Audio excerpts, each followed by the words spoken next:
Warta Bicara, Cacan jumpai kita semua lagi dengan diskusi yang menarik banget ini. Kalau kita bicaranya soal dunia sawit, pasti bicaranya tentang perusahaan, tentang lahan, tentang alam. Kebetulan hadir ada sekretaris eksekutif di GAPKI Kalimantan Tengah, Gabungan Pengusaha Kelapa Sawit Indonesia Cabang Kalimantan Tengah, Bapak Rawing Rambang. Apa kabar, Pak? Baik, senang sekali aku bisa ketemu di sini. Siap. Ya. Ini saya mau nanya, banyak mungkin beberapa yang menyaksikan ini, tapi masih bertanya, GAPKI fungsi dan tugasnya dan sebagai apakah di Kalimantan Tengah? Ini kan Indonesia juga ya, Pak? Iya, artinya GAPKI Kalimantan Tengah itu adalah bagian dari GAPKI nasional. Jadi GAPKI itu adalah gabungan asosiasi kelapa sawit Indonesia. Nah, jadi GAPKI di Kalimantan Tengah ini ada 126 anggota, yang kurang lebih 60% dari perusahaan sawit yang ada di Kalimantan Tengah. Berdasarkan data Dinas Perkebunan, sawit di Kalimantan Tengah itu kurang lebih 210 perusahaan. Jadi ada 126 yang jadi anggota kita, jadi ya 60% lebih sedikit lah. Nah, itu tujuan GAPKI adalah pertama dulu mensinergikan kebijakan pemerintah terhadap pembangunan kelapa sawit yang berkelanjutan, artinya jadi membangun saat ini akan masa depan kita. Kalau member sendiri di seluruh Indonesia, Kalimantan Tengah termasuk yang terbanyak atau seperti apa? Berdasarkan data kita dari GAPKI, Kalimantan Tengah yang terbanyak anggota untuk GAPKI-nya. Iya. Karena banyak teman-teman perusahaan pengusaha di sini juga. Atau gimana? Kenapa bisa jadi banyak? Bukan karena ya kita nggak tahu lah, artinya kan GAPKI ini kan perusahaan yang volunteer, organisasi yang volunteer, non-aligned yang nirlaba. Nirlaba. Jadi setiap orang tuh tidak harus menjadi anggota GAPKI, tapi sebaiknya jadi anggota GAPKI. Berarti boleh dilihat banyak kepedulian teman-teman di Kalimantan Tengah terhadap usahanya dan juga teman-teman anggotanya. Oke.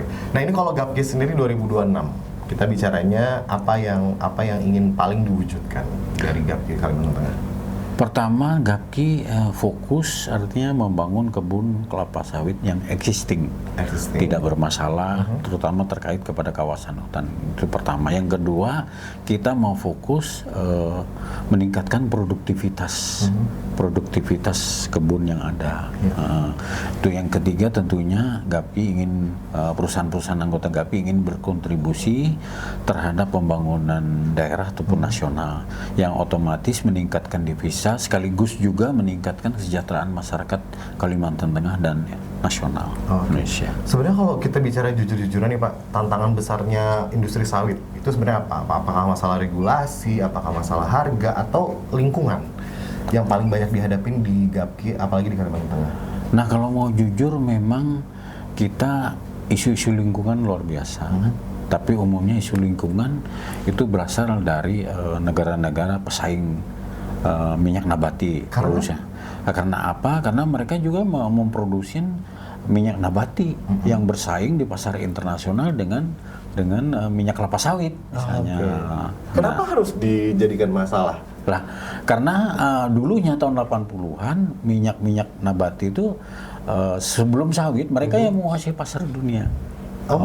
Sekarang setelah tahun 90-an, tahun 2000-an sawit mulai muncul. Hampir 60% minyak nabati dunia tuh dikuasai sawit sekarang. Jadi akhirnya banyak kebutuhannya di sawit, akhirnya minyak yang olahan sebelumnya itu jadi kurang peminatnya. Kurang, karena harganya lebih murah. Jadi sawit Indonesia tuh kurang lebih 16,83 hektar. 16,83 juta hektar. Sedangkan minyak nabati lainnya kurang lebih 130 juta. Satu banding, hampir 1:10 lah.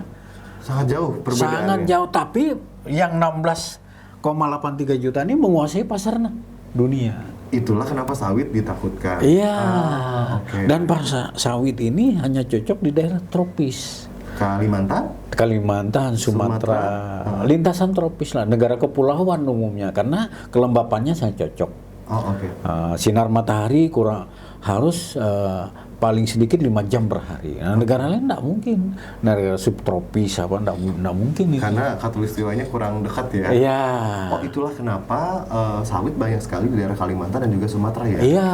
Dan Gapki mengelola teman-teman yang ingin ikut walaupun nirlaba tapi bekerja sama supaya aman nih regulasi lingkungannya juga gitu. Ya paling tidak kalau tergabung di Gapki, teman-teman tuh gampang mendapatkan informasi terutama dari pemerintah ataupun dari lembaga lain. Oke. Karena semua persoalan biasanya dilemparkan ke Gapki. Gapki nanti mendistribusikan kepada anggota-anggota Gapki. Gapki juga membuat forum diskusi nggak dengan teman-teman pengusaha di periode tertentu gitu? Sering ada. Undangan makan malam ngobrol, FGD. Sering, ya. Oke. Karena laporan setiap daerah berbeda-beda ya? Berbeda. Jadi setiap anggota nanti mendapatkan informasi dari Gapki. Dari pemerintah ke Gapki ke teman-teman pengusaha gitu. Begitu juga sebaliknya ya? Sebaliknya, baik dari pusat, daerah dan sebagainya. Oke. Ini saya juga pernah dengar tentang konservasi orang utan gitu. Apakah Gapki juga concern atau peduli soal konservasi ini? Gapki sangat terlibat kegiatan itu. Di daerah mana itu? Banyak daerah, misalnya Pangkalan Bun, Kota Barat, di daerah Seruyan terutama. Dan kita memang mempertahankan daerah-daerah konservasi yang memang itu tempat tinggalnya misalnya orang hutan ataupun habitat monyet, gitu. Ataupun binatang lainnya. Dan itu juga masih terus sampai sekarang masih terus dikerjakan ya? Iya, misalnya ada 1.000 hektar, ada 200-300 yang tempat mereka tinggal, ya kita pertahankan. Nggak sampai kena dibuka. Gimana kalau si orang hutannya geser ke perusahaan sawit? Nggak mungkin ya Pak ya? Oh enggak, jarang. Karena mereka punya habitat tersendiri. Iya, oke.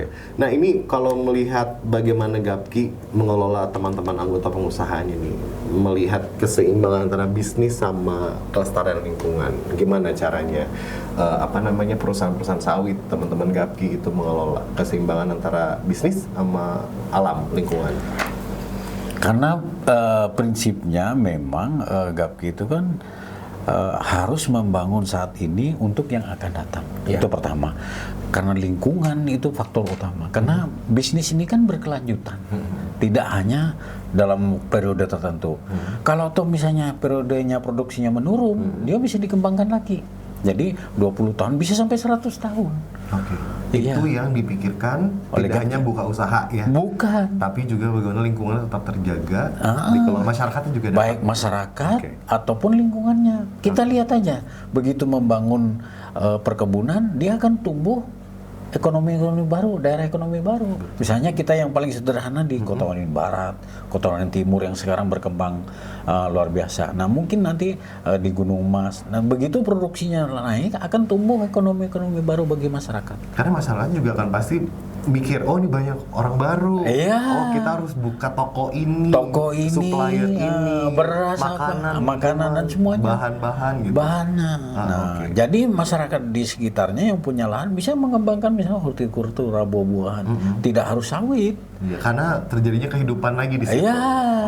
Lihat aja misalnya di Kalimantan Tengah ini wilayah timur misalnya yang dimakan komoditi lain. Kalau komoditi lain kan begitu selesainya hilang. Kalau Gapki, kalau sawit tidak, pasti akan tumbuh secara berkesinambungan. Nah itu yang menjadi concern dan juga kepedulian ya, lingkungan bisnis berjalan bersama gitu. Nah kalau bicara regulasi, menurut Gapki apa sih yang perlu disederhanakan supaya investasi yang masuk nih para investor itu tuh bisa masuk tapi tetap tertib gitu Pak? Karena kan takutnya ada egoisme, ada kekuasaan berlebihan atau rasa ingin mengelola terlalu sampai dikuras gitu. Intinya kan yang namanya pengusaha ini selalu taat kepada aturan yang dibuat oleh pemerintah. Karena pemerintah itu sebagai motivator, dinamisator dan regulator pembangunan, itu yang pertama. Yang kedua, sifat pengusaha ini maunya cepat, tepat dan aman. Itu memang sifat pengusaha, dia tidak mau ribet masalah regulasi, tapi mereka tetap ingin mengikuti peraturan yang ada oleh mereka. Karena apa? Karena mereka juga dengan peraturan yang konsisten dan sebagainya, mereka ingin usaha mereka ini berkelanjutan, berkesinambungan. Nah itu yang kita berharap pemerintah artinya membuat peraturan yang tidak ribet lah, yang artinya tapi tetap memperhatikan lingkungan dan keterlibatan masyarakat di situ. Oke. Pak Rawing, izin sambil minum boleh nggak sih? Oh, ini boleh. ada Platinum air mineral dari Kota Waringin Timur. Oh, Nah, ini wah, ini sebutnya luar biasa local saya juga. pride, ya dong. Sambil minumnya pakai gelas simpati ya kan. Iya, wah ini. Jadi tapi sebenarnya menarik sih kalau bicara masalah sawit ya. Jadi kalau kita ngelihat nih bahwa orang sawit tuh pasti kaya-kaya gitu. Pasti orang sawit tuh lahannya luas-luas gitu kan. Tapi kok masyarakatnya nggak dipeduliin katanya begitu. Padahal kan sebenarnya itu kerjasamanya komunikasi dulu ya kan. Iya. Membuka diri dan komunikasi dulu gitu. Nah sebenarnya kalau saya juga mau nanya nih, apakah industri sawit di Kalimantan itu masih menarik nggak sih Pak di tahun ini? Apakah pengusahanya itu lagi atau ada lagi pengusaha baru gitu? Sebetulnya pengusaha ini kan sangat berminat karena sawit ini kan tidak ada ruginya. Menurut saya ya, pandangan saya sebagai orang ekonomi dan perkebunan. Tinggal iklim investasi aja Mas Ado. Karena juga sawit ini kan investasi yang mahal. Jadi kalau 1 hektar itu kurang lebih 80 juta sampai 4 tahun, kalau kita 1000 hektar kan 800 miliar. Dan itu break even point-nya itu 12 tahun. Jadi walaupun pada tahun keempat tuh mereka berbuah, tapi tahun ke-5, 6 tuh masih untuk menutupi pupuk, obat-obatan, biaya upah, belum ada keuntungan di situ. Jadi setelah 12 tahun menurut teman-teman pelaku usaha baru dia break even point. Jadi kalau ada 10.000 itu 800 miliar. Kalau investor masih tertarik nggak sih untuk buka gitu Pak? Atau mereka? Saya yakin mereka berminat, cuma tinggal pemerintah iklim investasi kondusif atau enggak. Itu yang diperhatikan.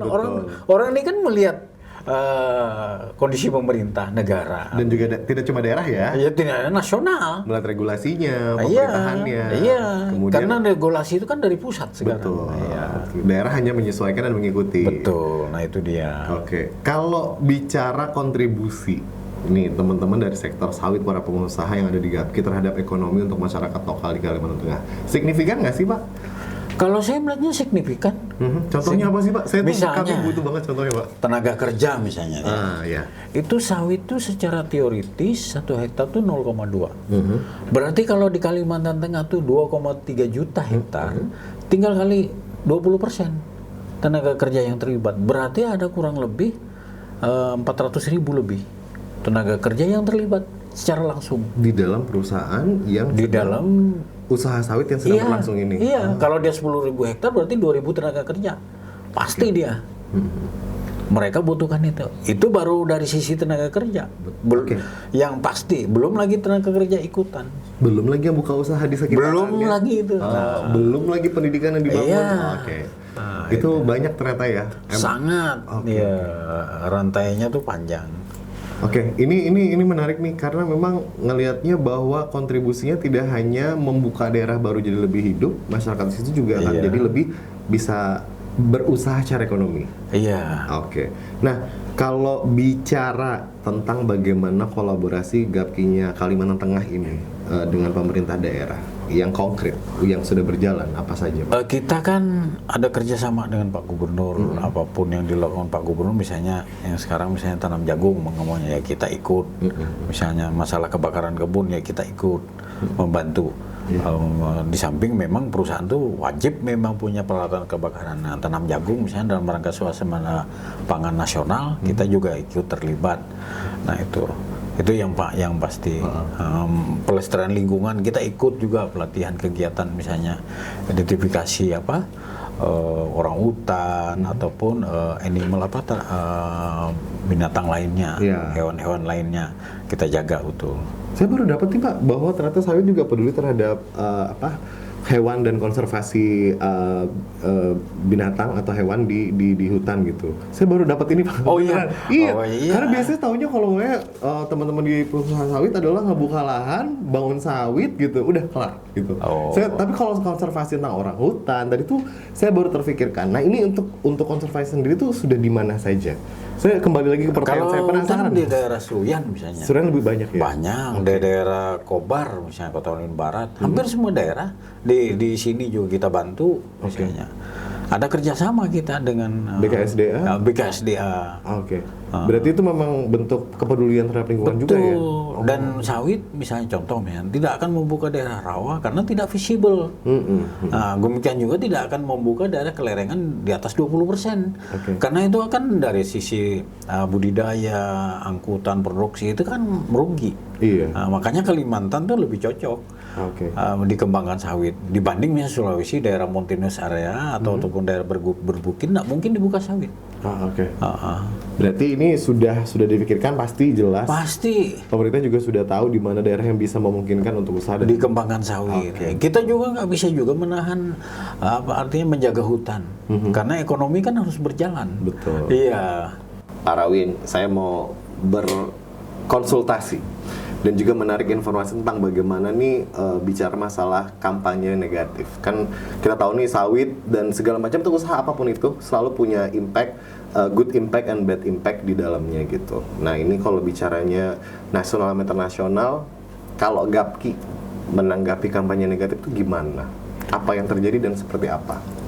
Pertama dulu kampanye negatif nih kalau dulu itu suaranya dari luar banyak. Nah akhir-akhir ini banyak juga yang dari dalam negeri terkait kepada ekspansi sawit. Tadi pertama isu bisnis tadi ya? Ya bisnisnya. Nah itu karena isu lingkungan, lalu sawit ini tidak ramah lingkungan, banyak ngambil tanah adat dan sebagainya, ya macam-macam lah. Tidak melibatkan masyarakat, padahal itu kan nggak ada sebetulnya. Karena kita juga dalam mengembangkan sawit itu pasti pelibatan masyarakat lokal. Makanya kalau pemerintah sekarang kan bilang misalnya kemitraan 20%. Kemitraan 20% itu tidak hanya lahan, tapi angkutan, dia bisa jadi tenaga kerja, suplai sembako, dan banyak macam-macam lah di daerah-daerah sawit. Itu yang pertama. Nah dalam negeri ini sekarang juga banyak nih dikembangkan ini, apalagi dunia makin terbuka. Akses mudah dilihat, dipantau. Nah ini yang juga tugas Gapki dan beberapa perusahaan. Artinya Gapki juga nggak bisa berdiri sendiri. Tentunya Gapki juga harus berkoordinasi dengan pemerintah, tokoh-tokoh masyarakat, tokoh agama, tokoh masyarakat, atau lembaga adat dan sebagainya. Nah kita berusaha bekerja sama, sharing artian mana yang baik, mana yang gimana cari solusinya. Karena suka tidak suka sekarang ini kan Gapki itu adalah satu-satunya komoditi yang mampu ekspor. Nah, kita berharap, saya sebagai orang perkebunan, jangan sampai komoditi ini tinggal sejarah. Sejarah misalnya seperti karet. Kita pernah produsen karet nomor 1 di dunia. Sekarang udah tinggal kenangan. Karena produksi karet Thailand lebih bagus. Mereka punya teknik yang lebih bagus. Nah, itu dia. Nah, itu satu. Kemudian kita punya dulu cengkeh, gula, coklat, kakao. Itu kita komoditi andalan kita, kelapa. Nah, sekarang banyak tinggal sejarah. Karena teknik dan pengolahannya, pengemasan, pengiriman tidak dipikirkan. Nah, dipikirkan. Nah, itu. Kemudian kampanye-kampanye juga seperti karet dan sebagainya. Nah, kemudian perlu keterlibatan pemerintah juga. Artinya gimana kita berusaha, Gapki dan pemerintah itu berkoordinasi. Pemerintah juga tidak, saya berharap artinya pemerintah juga tidak hanya mendapatkan devisa, tapi juga membantu Gapki melawan kampanye-kampanye negatif. Karena faktanya komoditi inilah yang mampu ekspor dan memberikan dampak yang luar biasa lah, nyata lah. Dampaknya keluar ke negara, ke masyarakat. Iya, nah itu. Dampak keluar kan kita mendapatkan devisa. Betul. Kemudian ke dalam kita melibatkan masyarakat. Kita mau jujur aja, artinya di dalam ini kan begitu ada sawit, pasti ada ekonomi baru di situ. Betul. Kita di Kalimantan Tengah aja yang gampang, antara wilayah barat dan timur. Timur tuh artinya Puruk Cahu, Murung Raya, Barito Utara, Barito Selatan, dan Pulau Pisau. Wilayah tengah Pulau Pisau, Gunung Mah, daerah yang belum berkembang sawit. Kalau barat kita lihat misalnya Kota Waringin Timur, Seruyan, dan Kota Waringin Barat, Lamanda. Beda sekali pertumbuhan ekonominya, sangat berbeda. Karena saya juga jujur melihat ketika berkeliling daerah gitu, sampai ke daerah yang Bapak sebutkan tadi, itu juga melihat bagaimana di daerah sawit itu ekonominya baru, masyarakatnya itu lebih hidup. Lebih hidup. Kemudian juga tingkat kehidupan mereka juga lebih naik sebenarnya, yang tanpa disadari orang banyak nggak tiba-tiba kaya ya Pak. Walaupun kita melihat juga ada lah, tapi itu kan kasus. Ada lah yang mungkin ya pendapatan misalnya di daerah wilayah kita tidak menutup mata, tapi secara umum wilayah barat tuh lebih baik dari wilayah timur dan tengah.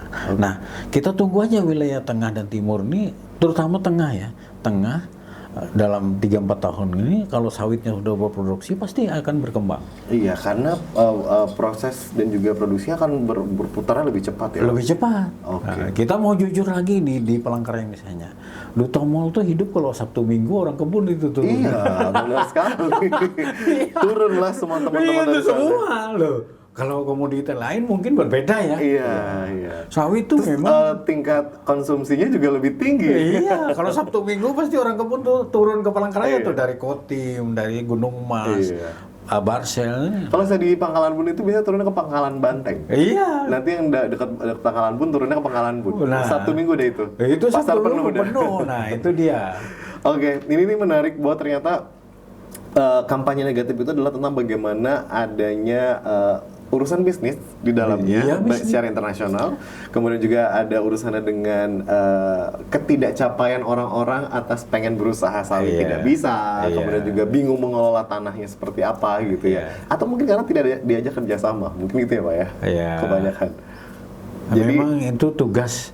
Kalau saya karena orang birokrat, tugas negara tuh, ya yang harus banyak terlibat. Bagaimana? Kalau perusahaan ini kan ngikut aja aturan pemerintah gimana. Yang penting mereka tidak rugi.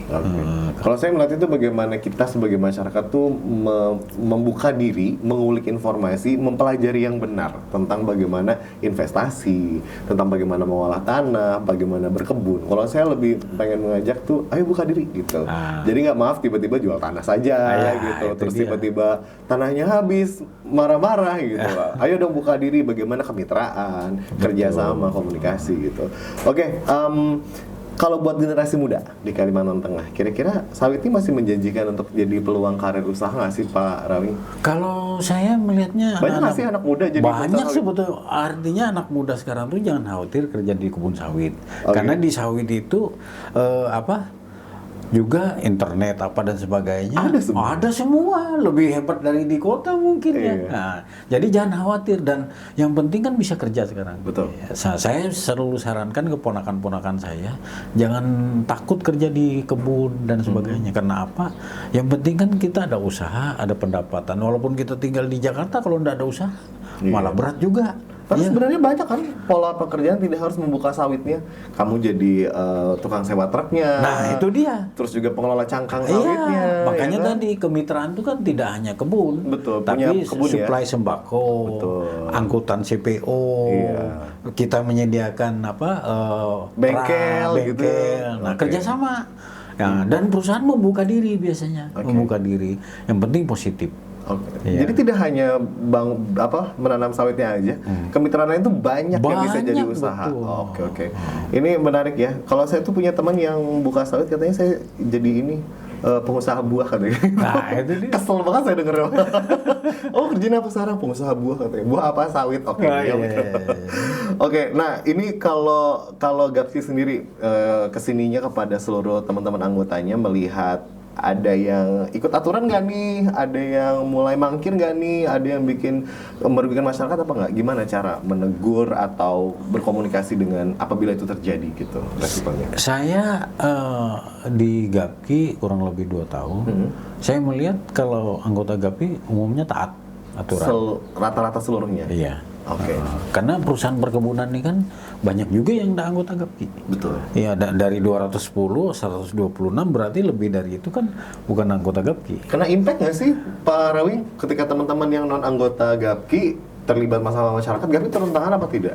Pasti kadang-kadang kena keseret-seret juga. Gapki. Ya, padahal bukan anggota Gapki. Oh gitu? Iya. Mau nggak nih? Mau nggak mau, tapi ya kita... Mau nggak Pak? Tapi sekarang udah mulai mereka jadi anggota sudah Gapki menyadari banyak, kebutuhan organisasi ini ya. Karena komunitas mereka ini? kadang-kadang bicara kelapa sawit seolah-olah itu anggota GAPKI, belum tentu. Oh, oke. Iya. Jadi cara memastikannya adalah pasti kalau anggota GAPKI itu aman ke masyarakat dan pemerintah. Kebanyakan, hampir saya yakin. Oke. Nah, Berarti mereka itu- udah sering acara pertemuan apa dengan Pak Gubernur, Bupati dan sebagainya, aktif kita. Sudah kesepahamannya udah satu frekuensi Iya, gitu satu ya? frekuensi. Oke, baik. Nah, kalau ini bicara masalah kelanjutan global, gimana GAPKI Kalteng membuat atau menuju sawit lebih hijau dan berkelanjutan, tapi tetap aman untuk lingkungan juga di masyarakat? Di GAPKI itu kan terutama kelapa sawit, dia harus ada ISPO, Indonesia Sustainable Palm Oil. Oke. Nah itu standar kita, artinya dalam menjaga lingkungan, karena keberlanjutan itu. Karena apa? Dalam membuka lahan itu ada 4 komponen. Pertama, perusahaan-perusahaan sawit itu akan membuka daerah-daerah marginal land atau upgradable land. Land-land yang marginal itu yang dibuka, bukan lahan subur. Nah itu satu. Yang kedua, mereka harus menghormati hak-hak adat. Nah yang ketiga, mereka harus melibatkan masyarakat. Nah, yang keempat, mereka GAPKI ini taat kepada aturan pemerintah. Jadi saya yakin dan percaya lingkungan itu pasti terjaga Oke. dengan 4 komponen tadi. Oke. Ya. Tapi saya punya pertanyaan receh nih, Pak. Sawit itu kan orange ya, Pak. Kenapa jadi sawit itu hijau ya, Pak? Mungkin Kalau hijau kan belum matang, Pak. Gimana nih? Kasih saya pencerahan. sawit kan buahnya yang dilihat oranye, tapi betul. daunnya kan hijau kan? Kalau hijau muda nggak sih, Pak? Iya. Kalau udah tua agak oranye ya? Iya. Oke, ini kalau Bapak ingin menyampaikan pesan langsung ke masyarakat gitu tentang bagaimana GAPKI menjadi bagian dari teman masyarakat bersama pengusaha sawit, apa yang mau disampaikan buat teman-teman masyarakat? Pertama-tama GAPKI Kalimantan Tengah artinya berterima kasih itu pertama ya kepada Pak Gubernur yang selama ini mendukung. Demikian juga masyarakat adat, DAD dan sebagainya, kita berkoordinasi dengan baik. Nah, yang selanjutnya lagi kepada masyarakat, kalau ada masalah dengan perusahaan sawit, mari kita bicarakan. Kita duduk satu meja, apa yang jadi masalah dan kendala. Jangan sampai itu menjadi beban ataupun kendala kita ke depan. Karena tujuan GAPKI di Kalimantan Tengah ini di samping membangun daerah, juga membangun kesejahteraan bagi masyarakat Kalimantan Tengah. Gitu. Tidak hanya untuk investasi dan para pengusaha, masyarakat juga menjadi perhatian dari Iya. bagaimana usaha ini dibangun dan berkembang. Oh iya, Oke. karena kita ingin ini sustainable. Karena kalau masyarakat happy, perusahaan juga pasti happy kan? Oke. Dengan sawit lebih hijau, konservasi alam hutan tetap aman, Iya, usaha itu tetap berjalan. betul. Oke, Pak Rami terima kasih banyak sudah hadir. Makasih, Dek. Sampai ketemu lagi. Selamat Kita harus siang. salaman ya. Jangan lupa minum dulu nih, Pak. Terima kasih banyak. Itu tadi obrolan bersama GAPKI Kalimantan Tengah dan kita akan ketemu lagi di Warta Bicara selanjutnya. Sampai jumpa.